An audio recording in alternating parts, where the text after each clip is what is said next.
የተከበራችሁ የአፍሪካ መሪዎች ወደ መዲናችሁ አዲስ አበባ እንኳን በሰላም መጣችሁ።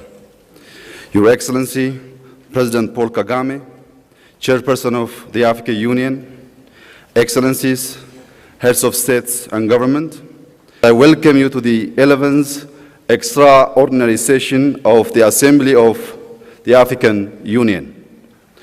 I thank the leaders of the member states of the African Union for once again, according to Addis Ababa, the opportunity to serve as the agenda is devoted to smoothly advancing the institutional reform of the African Union, aimed at fundamentally positioning it to deliver on the continental goals of achieving peace, development, and ultimately the Africa we want to see, as outlined in our Agenda 2063.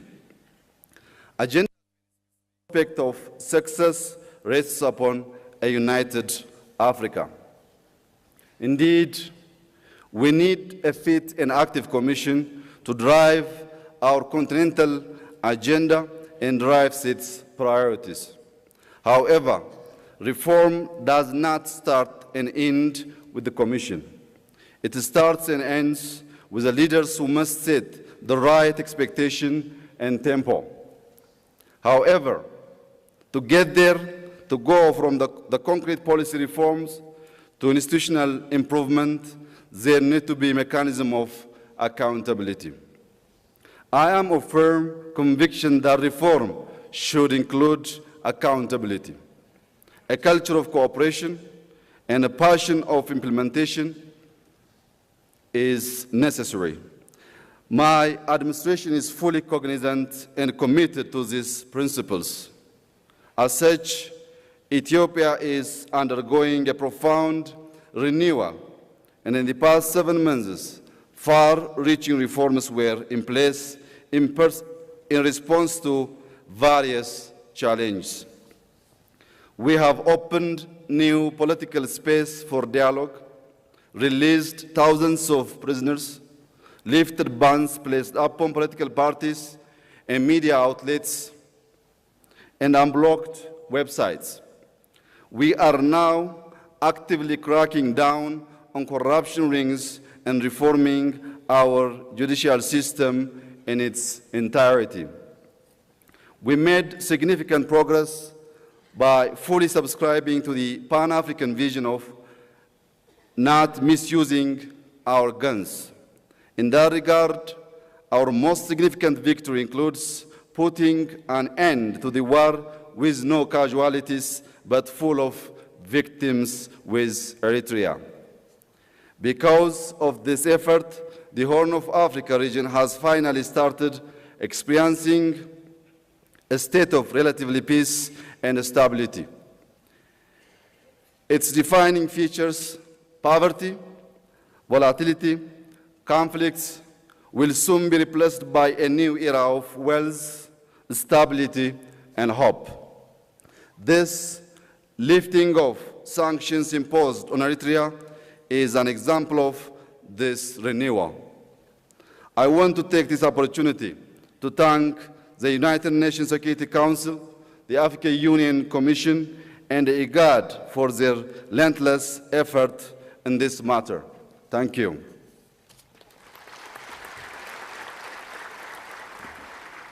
Let me finally single out an essential element of the reform initiative that is close to my heart: equal representation of women in all senior positions.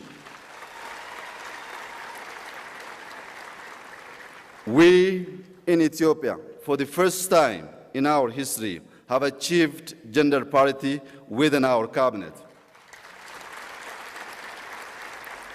and transferred key decision-making position to women, which is an exciting new practice. We have a female at the helm of the presidency. We have a female president of Supreme Court, the apex of our judiciary. This particular reform is rooted in the belief that making space for more women leaders is not just a move for the sake of diversity, but it is about doing the right thing.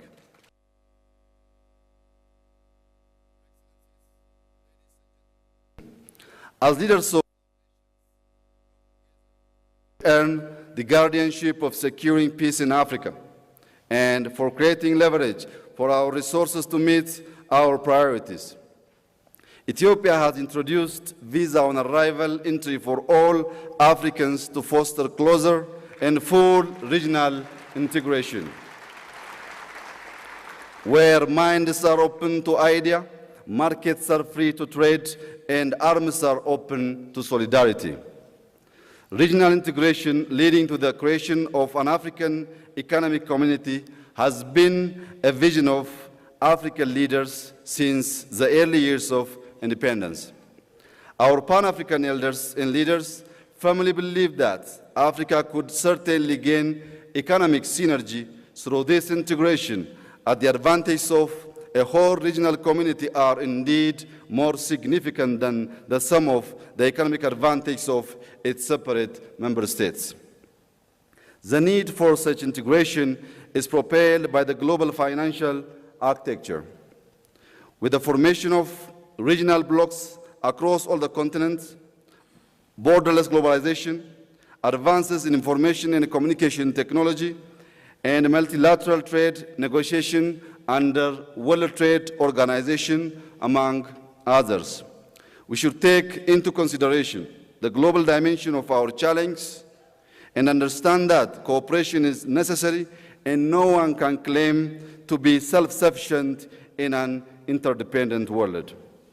Excellency, President Paul Kagame, Excellency, Chairman Faki Mohammed, Excellency, Heads of States and Government, ladies and gentlemen. History reminds us that the transformation of the Organization of African Unity into the African Union at the turn of the millennium was a turning point. Over the years, our continental organization, the African Union, has achieved a lot, but is far from where it needs to reach. The good news is that we are on the right track. Reaching our destination requires the driving force of effective, lean, transparent, and meritocratic governance at the African Union Commission. The African Union reform process has been worthy of our praise. This reform is precisely why the institutional reform agenda, under the able leadership of my brother and friend, President Paul Kagame, Chairperson of the African Union, is the most critical ever. We owe President Kagame an enormous debt for gratitude for his leadership and tireless work in guiding the African Union reform process. I am also grateful to the chairperson of the African Union Commission, His Excellency, Mr. Faki Mohammed, and his team for their dedication and hard work.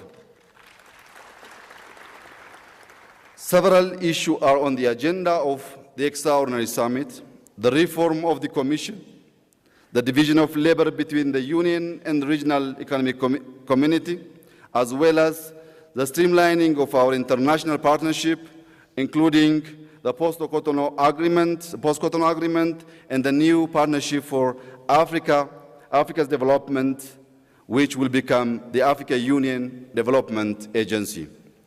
The financing decision remains at the heart of the reform. The road to financial independence is long and complicated, and our political commitment to fully implementing the financial decision must be continually reaffirmed. At the core of the African Union reform process is the design and establishment of sustainable financing mechanism to ensure that the African Union not only stands firm on its own feet, but can also shape and drive its agenda. I am pleased to note that the reduction in the level of our dependence on international partners in the light of ongoing process on the scale of contribution and sanctions for non-compliance by the member states with their obligation in this area.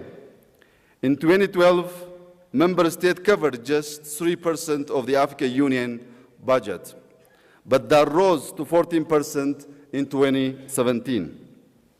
Finance is also high on the agenda for the continental body. However, for this to be sustained, we must create the necessary growth to enable us to continue to do so, starting with the ratification of the African Continental Free Trade Area Agreement and by honoring our financial obligations, including by adopting the 0.2 levies for national legislative bodies. I hope this session will provide further motivation to ongoing efforts to ensure self-reliance through institutional reform. We have massive amount of work ahead of us. Indeed, the most significant and arduous journey lies as we speak before us. Therefore, let us apply ourselves to make it equally successful. Let's get to work. Merci beaucoup. Shukran jazilan. Amasagnalo.